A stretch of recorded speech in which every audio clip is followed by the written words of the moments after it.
Today, I am joined by Tom Homan, the man who has been chosen to carry out the border protection of the United States, as well as the mass deportation order from President Trump. Tom, thank you so much for joining me again.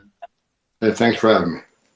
So just some background. Tom is a retired federal agent, former acting director of ICE, CEO of Border 911. Did you have an idea going into a Trump win that you would be the person put in charge of fixing the Democrats' border problem? No, I certainly, I made it known that I'd be available to come back because I worked with Trump before. We had great success. So I've already made it known that if he wins, I'd be available to come back. So, yeah. Okay. What would you say to people like AOC or Governor Hochul of New York or Gavin Newsom of California that are openly saying they plan to defy you, keep their sanctuary cities going, protect illegal immigrants? What would you say to them? I find it shocking that any elected, whether a politician, whether a mayor or a governor, I've seen it all over the news. I find it shocking that any elected representative would push back on making the community safer, right? The president and myself have been clear. We're looking at criminal threats and national security threats. That there are priorities, and for any elected official, whether it's a governor, a mayor, or a representative up on the Hill, to say we don't want to remove public safety threats from the communities, we don't want to remove national security threats from the communities. It's shocking to me because all we're looking to do is enforce the law. I mean, how dare I? How dare I come in and enforce the law? That's what it is. So, they can hate and put all the roadblocks up they want, but we're going to do our job, and they're not going to stop us from doing our job. Okay. What is your first move as you start to outline this on paper and in your mind and have these meetings? What's your first move with the border or just in general? Well, look, we already proved, President Trump's already proved he had the most successful border security plan than any president in history of the nation. So, we know it works. The Remain in Mexico program works. The Third Safe Country Agreement works. Any catch and release works, right? And the wall works. The wall is every place they built a wall. The illegal immigration went down. Illegal drug flow went down, and not only that, the wall saved lives. Women and children can't get over that wall, and when they can't get over the walls, they're going to a place where it's not a wall. And what's waiting for them? The men and women on the board who can deal with their health issues and a humanitarian issue there. So, we had the policies that were game changers, and we got to do that again and finish what we started. Okay. Do you think just naturally the word starts getting out? We're going to cut off your funding. You won't be received as politely at the border as you were before, and the mass migration coming in through South America and Mexico starts to dry up on its own? How does the word get out that America is no longer open like it was under Biden? Well, we got to be real good with our messaging and let people know that, look, the border's it's not open. And there's going to be no more catch and release. You can spend your life savings, come to the United States, and you're no longer going to be, processed and released into the country. We're going to end the release. So we're hoping the message gets out. We don't want you to spend your life savings and giving it to the criminal cartels to try to enter the United States legally. It's going to be a different ballgame. I hope the message gets out that if you want to come to the United States, there's a legal way to do it. And crossing the border illegally is not the way to do it, and we're not going to let you. And we're going to detain you. That's, it has to be a consequence for breaking our laws, and entering the United States illegally is a crime. We have to stop it. Yeah, right now, the perception is not only is it not a crime, but they're going to pay for our hotels, pay for our food, pay for our lawyers. I mean, when you dangle a golden carrot, you would expect the mass flood of illegals. Can we cut that stuff off? Can we say we're not paying for your hotel anymore? We're not paying for your food? Oh, absolutely. I mean, we've given billions of dollars to NGOs, but aliens in hotel rooms at $500 a night. There are empty ice beds at $127 a night already paid for. So it's be much cheaper to detain them. And look, the story out there right now, how can we afford this vast deportation operation? It's going to cost billions. Well, look, we're spending billions right now, and the billions we're spending right now are in perpetuity because we're going to keep paying these hotel rooms, and it's taking a toll on our school systems, our hospital systems, and social services, and it's going to cost money to do this operation, but in the long run, it's going to be a cost savings for American taxpayers. Yeah, I believe it will be. One thing that has really bothered me since it started being reported about 1 year into the Biden administration is all of these missing children. You know this better than anyone. These women and children, they come up through the Darien Gap. They make their way up, being violated, taken advantage of along the way. These children come. Some of them are with family, some are not. They get separated. It's now believed there are hundreds of thousands of missing children. Can those children be located and tracked down? How do we help those children? Look, this is one of the things President Trump is committed to. We said we want to secure the border. We're going to have a deportation operation, but in addition to that, there's over 300,000 missing children, and we got to find them, because based on my 3.5 decades of experience, some of these children are indeed in forced labor. Some are in child trafficking. Some are living with pedophiles. So we got to find these children, rescue them, and get them back with their parents. Yeah. Okay. What does mass deportation look like? Is it saying, okay, every agency, we want you to start going after the criminals first? Do we start going to the employers that are illegally hiring people? How do you start the mechanism of a mass deportation? Well, look, I think the president's been clear. We're going to concentrate on the public safety threats and the national security threats, because we've got a lot of them to go look for. If you look at the removal of criminal aliens, this administration, including Secretary Mayorkas, has said this administration is going to concentrate on the public safety threats. They didn't allow ICE to arrest somebody for just simply being here illegally, which is ridiculous. They said you got to be convicted of a crime before you get removed. And we look at the stats right now, the data, the removal of criminal aliens has decreased 74%. So not only do we have a normal population of illegal aliens that have committed crimes, we got all these backlog in the last 4 years of criminals they failed to remove. So there's a very big target-rich environment that we need to address. Okay. Yeah, I read about these horrible crimes, death, rape, home invasion, being attacked on the streets. It's nobody wants that. At least no sane person I know wants that. But do you, or does Trump, through executive authority or Congress, have the ability to cut off the funding to these NGOs? Because as I see it, there's billions of dollars flooding into these NGOs. These NGOs, they're willing to, it almost seems like, sell out America to do the kind thing of bringing people in, but it's not the kind thing for everybody else. Can that funding be cut off? Oh, absolutely, can be cut off. And we're giving billions of dollars to NGOs to do something that ICE can do for a fraction of the cost. So yeah, I mean, we gotta, this operation is going to cost some money, and we shouldn't be wasting money on feeding the monster, right? I mean, you want to fly illegal aliens on a free airline ticket to the city of their choice. You want to put them in a free hotel room. You want to give them 3 meals a day. You want to give them free medical care. The cost of this under this administration has been, historic. So we can certainly have a cost savings. Like I said, this operation is going to cost some money in the beginning, but overall it's going to be cost savings to American taxpayers. An ICE bed averages about $127 a night, which is about one quarter of the cost of what this administration is currently spending to put them in hotels. This illegal immigration situation is crazy, but let me take just a quick break to tell my audience about something else that's crazy. Right now, the FBI is warning that there is a surging crime called house stealing. What these criminals do, knowing that people's houses are full of equity, is they are basically getting their name put onto title and taking out loans in your name. Here's how they do it. They go online and they print out something called a quitclaim deed.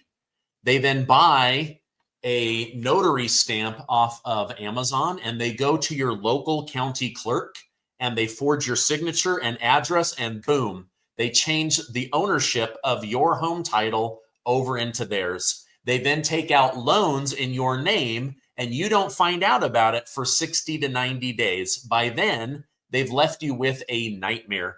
So I want you to avoid that. You can go to HomeTitleLock.com and get a free scan to see if your title is already in jeopardy. You can also go to HomeTitleLock.com with the link down below, and they will give you a 30-day trial to protect your home's title. Go check out HomeTitleLock.com right now. I assume the flying illegals in the middle of the night, that ends immediately. Absolutely. Yeah, when I read that, I was like, what is Biden doing? That, like, there has to be more than just, oh, we're bringing in people that claimed asylum. Is this about turning red states purple or blue states bluer? Does this have to do with the census to pick up more House of Representatives seats? Like, I can't wrap my mind around why an American president would fly hundreds of thousands of people in the dark of night. Well, look, you got to recognize that there's no downside in a secure border. I don't care if you're Republican, Democrat, Independent. A secure border saves lives. I mean, nobody should want more illegal immigration. No one should want more illegal drug flow. No one should want more sex trafficking of women and children. No one should want more no-expected terrorists crossing the border. So a secure border, there's no downside on it. So people always ask me, why would President Biden and his administration unsecure a border? Well, obviously, they see a future political benefit, whether it's they think they're future Democratic voters or whether they're going to change electorate by doing a census and these millions of people in sanctuary cities. We count in the next census just means more seats in the House for the Democrats, which means they control Congress. So there's no other reason to unsecure a border just to make sense. And look, the southern border is the biggest national security vulnerability this nation's ever seen. It should be a nonpartisan issue. Republicans, Democrats, and Independents should all agree to this. Yeah, you would think so. That's what's such a mystery about the whole thing is their defense of letting so many people unvetted into the country. What happens with situations like in Texas and Colorado, where you have these migrant gangs that are taking over apartment buildings, harassing entire communities? Is that something where ICE gets involved, or DHS, or National Guard, or local police? Well, that's ICE's job. ICE is in charge of interior enforcement. We're hoping that local police departments will work with us on that. But ICE's responsibility is for interior enforcement. They've been handcuffed the last 4 years, so we're going to unhandcuff them and then go back to their job. Okay. Do you think unhandcuffing Border Patrol and ICE will bring a moral boost back to these agencies? 'Cause I'm just reading about like unprecedented levels of suicide among agents because their one job is to protect the country and they're being told to stand down. Do you think those suicide numbers will come down as people are allowed and encouraged to do their job? Well, look, I hope so, but I would never say that the out of control border caused these people to take their lives. But I will say this: whatever internal struggles they were having, giving CPR to a baby, talking to little girls as young as 9 has been raped by the cartels. The tragedies and what they've dealt with every day on the southern border certainly has to weigh on them. So I'm hoping the morale will rise. They get to do their job and give them, which will improve some people's mental health. But the percentage of suicides in Border Patrol is the highest of any federal, state, local law enforcement agency. So I hope this will help. Okay, I do too. When I read that, I was just saddened by it. So we've talked a little bit about the deportation. How do we deal with the Mexican cartel that's making billions and billions of dollars? Some of them making more money than our largest corporations here in America. How do we deal with the cartel? Well, look, I think the President Trump, you're right. They're like a Fortune 500 company. Jalisco Cartels is in over 40 countries now, and they're actually in every major city of this country. Not only are they smuggling record amounts of narcotics in this country, they're taking over the distribution within the United States. But President Trump has made it clear he wants to designate these cartels as terrorist organizations. It makes sense to me. Why? Because they've killed more Americans than every terrorist organization in this world in the world combined. So he designate terrorist organizations, and he'll take the lead on destroying them. I mean, Mexico has failed to do it for decades. It's going to take the United States intelligence and our capabilities to really put a hurt on these people, and the President Trump's committed to doing that. There's been talk about using special forces, Army on the border, Navy on the water. Do you think it will come to that, where the military will have to be engaged at least on some level? It may have to be, but people have to know that, look, this is the biggest national security vulnerability since 9/11. Even the FBI director, Christopher Wray, agrees to that.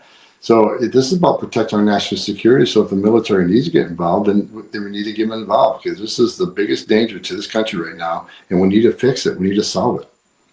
Okay. General President Eisenhower, he deported well over 1 million illegals. Other presidents have done the same. Why is it suddenly so evil when Donald Trump suggests it, but it's considered kind when Biden wants to keep them in the country? You broke up. Can you say again, sir? That's okay. So, other presidents have deported large numbers of people, but why is it suddenly demonized or seen as evil when Donald Trump wants to do it? But when Biden wants to keep illegals here, he's seen as the president of kindness.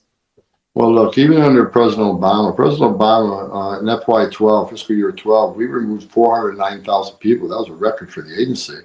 And I got a presidential rank award for it, which is the highest award a president can get. We've done a complete 180 in this country as far as the rule of law. But like I said earlier, what I want to do is enforce the law, and people are having the left is having a conniption about it. How dare you enforce the law? Look, the laws were written by Congress, or enacted by Congress, signed by the president. They've been in place for a long time, and we're going to enforce that law. So, I don't really care what the opinion of the left is right now. We got a job to do, and they got to understand illegal immigration is not a victimless crime. It just isn't. You think you see an illegal alien, you say, okay, they came to the country to get a better life and take care of the family, and I get that. I totally understand that. But when you cause a crisis this big, what they call innocent illegal immigration, you overwhelm the system. You overwhelm the Border Patrol, which means less Border Patrols are online doing their national security duty, which means, when you get 70% of agents off the line, that's when the fentanyl comes across that killed 250,000 people. That's when known as suspected terrorists cross. That's when you have the record number of people on terrorist watch lists coming across the border. So you may think it's harmless illegal immigration because you're not, criminals. However, it results in all these other bad things. That's why it's important to have a secure border. Illegal immigration is not a victimless crime. Okay, that's interesting. Thank you for pointing that out. Anna Navarro over at The View, whose opinion I care nothing about, but she does reach tens of millions of people. She's spreading rumors that you plan to deport American citizens in your mass deportation. You want to comment or clarify her ridiculous statement? We don't deport United States citizens. Look, if there's a criminal alien that we have to deport, and he wants it, and he had a U.S. citizen child while he was here, if he wants to take the child, well, fine. We're not going to deport the child. That's going to be the parent's decision. But however, there's no plan to deport U.S. citizens. That's just ridiculous. I mean, The View, first of all, we all know The View is a joke. I don't call it The View. I call it the island of misfit toys. They have no idea what we're going to do. And we're going to prove what we're going to do. We have been clear from day one. We're going to prioritize the national security threats and public safety threats. We've said it in plain English on numerous stages across this country. President said it on every network TV. So that's what we're going to do. That is the plan. We're going to prioritize public safety threats and national security threats. Okay. Final question. I have to imagine you're going to set a record higher than what you guys did under Obama. How long do you think this takes? Does it take the entire Trump presidency to deport this many people, or is the first 100 days specifically focused on criminals? Like it's going to depend. Like, I'm not in the government, right? I don't have access to their interior data about what exactly they have. But as soon as we get in, we got to look at the data. But we're going to concentrate on criminal aliens, public safety threats, like I said. But people always ask me, how quick can you get it done? Well, it depends on the resources. I don't know what the resources are right now. What is Congress going to give us some money? How much money do I have to buy more detention capacity? Because people have to be detained before they're removed. How much money am I going to have for transportation contract, whether it's over the land or by air? How many resources do I have? Am I going to have other agencies helping me? Can DOD come in and help us build infrastructure and do jobs that doesn't require a badge and gun, like transportation? Because that would release a badge and gun from, rather than driving the van, an ICE officer who has immigration authority, put him on the street and let someone that doesn't require immigration authority drive that van. So there's a lot of questions that need to be answered, but bottom line, I don't have access to available funding and resources until we get in there, but we're well aware we're going to need more funding, we're going to need more resources, so we're working on a plan now. But again, I need to know how much money do I have when I get in there, and hopefully Congress understands the president's been given a mandate, and that we need to do this operation. They had an overwhelming election. This is president's #1 issue, so we need to get it done. American people are demanding it, so we're going to get it done. Yeah, the majority from both parties support this. So we support you. We wish you the best of luck. If there's anything my show can do to get the word out or be supportive, Tom, I want to do that. If people want to follow you online or be supportive, what's the best way for me to, where can I point them? I got an account, real Tom Homan. You can find me there. That'd be the best place right now. I do have a nonprofit, but that's non-political, so I don't want to use that site for contact. But real Tom Homan on X, you can find me there. Okay, great. I will do that. Tom Homan, thank you so much for coming on. I wish you the